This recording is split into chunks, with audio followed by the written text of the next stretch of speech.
الحمدللہ رب العالمین والصلاة والسلام علی سید الانبیاء والمرسلین اما بعد فاعوذ باللہ من الشیطان الرجیم بسم اللہ الرحمن الرحیم وما ينطق عن الهوى ان هو الا وحی یوحی۔ حدیث نمبر 6، تقدیر اور اس کے متعلقات۔ حضرت انس رضی اللہ تعالیٰ عنہ اور حضرت ابن عمر رضی اللہ عنہ کی روایت میں ہے کہ اللہ عز و جل فرماتا ہے جو میری قضا اور قدر یعنی تقدیر یعنی جو میری قضا و قدر میرے فیصلے اور میری مقرر کی ہوئی قسمت سے راضی نہیں، اس کو چاہیے کہ میرے سوا کوئی دوسرا رب تلاش کر دے۔ یعنی جو میری فیصلوں پہ راضی نہیں ہے اس کو چاہیے میرے سوا کوئی اور رب تلاش کر۔ جب تو مجھے رب مانتا ہے اور میری وحدانیت کا اقرار کرتا ہے تو جو میں فیصلے نازل کروں اس پہ راضی ہو جا، کیونکہ میں بہتر جانتا ہوں، تو نہیں جانتا۔ تو نے اپنے گناہ کیے تب بھی غور نہیں کیا، تو میں نے مشکل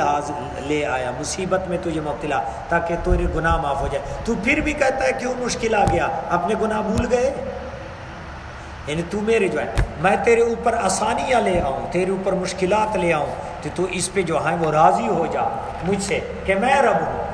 پیدا میں نے تجھے کیا، میں نے تجھے آنکھیں دے دی، میں نے تجھے کان دے دیا، میں تجھے رزق دیتا ہوں، میں تجھے شفا دیتا ہوں، میرے زمین پہ تو بستا ہے، میں نے تجھے موت دینے، میں نے تجھ سے حساب لینا ہے، تو کون ہے کہ میرے فیصلوں پہ راضی نہیں ہے؟ تیرا کوئی اپنا اختیار ہے تو پھر میرے سوا کوئی اور رب تلاش کرے۔ اور جب تو مجھے رب مانتا ہے تو میری جو ہے نازل کی ہوئی احکامات پہ بھی عمل کرے، غلطیاں کوتاہی ہو گئی توبہ کرے، میں جو مشکلات تجھ پہ لے آؤں پھر اس پہ جو ہے وہ راضی ہو جا کہ واقعی اس میں ضرور میرے لیے جو ہے خیر ہے، کیونکہ وہ 70 ماہوں جیسے محبت کرتا ہے، وہ جو بھی جو ہے لے آتا ہے آپ کے لیے بہتر کرتا ہے۔ حضرت ابو ہند الدارمی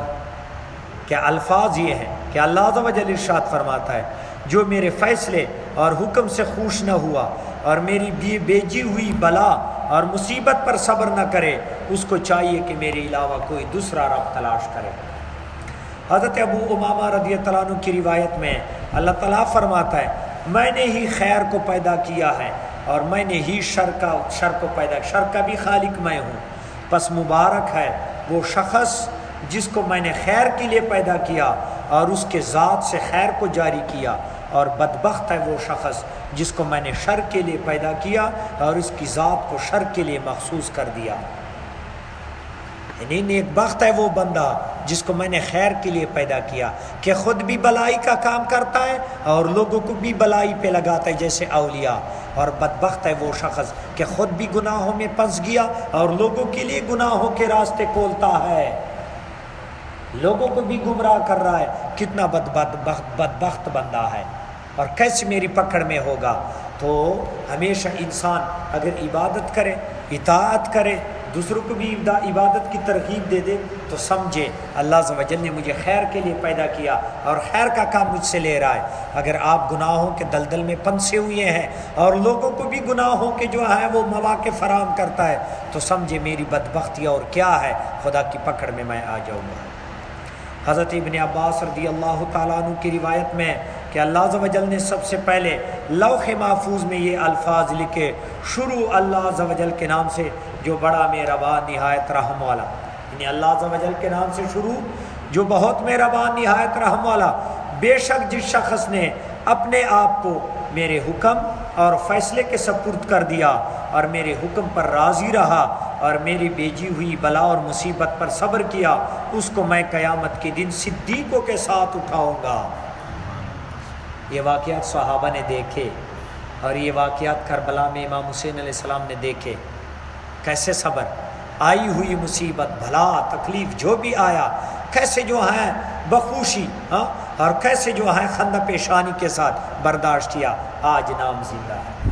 صحابہ نے جنگوں میں، میدان بدر میں اور بھی معاملات میں کیسے کیسے قربانیاں پیش کر دی، نہ تلواروں کی چنکار اور نہ زخم اور نہ خون کی دھاریں اور نہ گھر بار بچوں کی فکر، یہ مصیبت بلائیں اور یہ برداشت کی، آج نام زندہ ہے، آج وقار اور قرآن مجید میں جو ہے ان کا تذکرے ہیں۔ تو انسان جو بھی مصیبت ہے، انبیاء دیکھے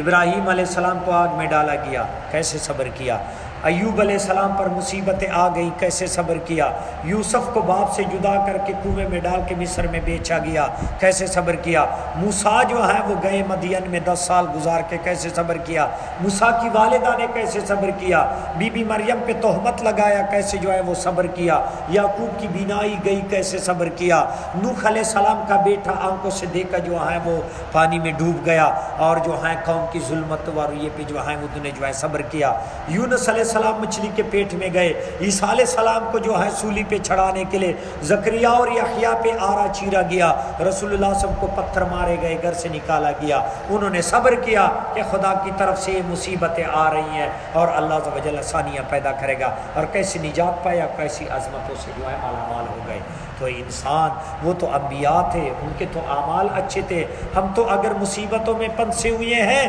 اپنے گناہوں کی وجہ سے تو پھر ہم کیوں شکوہ کریں؟ ہم نے کون سی عبادت کی ہے؟ ہم نے کون سے اپنے پروردگار کو راضی کیا؟ گناہ پہ گناہ کری جا رہے ہیں، اور مصیبت جب آ گیا تو پھر بھی شور مچائی جا رہے ہیں، تو یہ مصیبت کبھی بھی نہیں ٹلے گی، مزید سختی آ جائے گی۔ اور جب بندہ سر جھکاتا ہے، صبر کرتا ہے، اپنی غلطی کا اعتراف کر دیتا ہے، اللہ تعالیٰ فرماتا ہے بندے میں تمہارا پروردگار ہوں، منٹوں میں یہ غم خوشی میں بدل دوں گا، اور تم دیکھیں گے میں کیسے نہیں کر سکتا،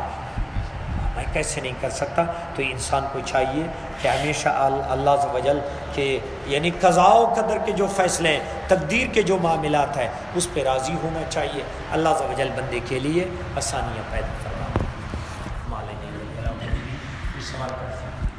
حضور اس میں ایک سوال ہے کہ ابھی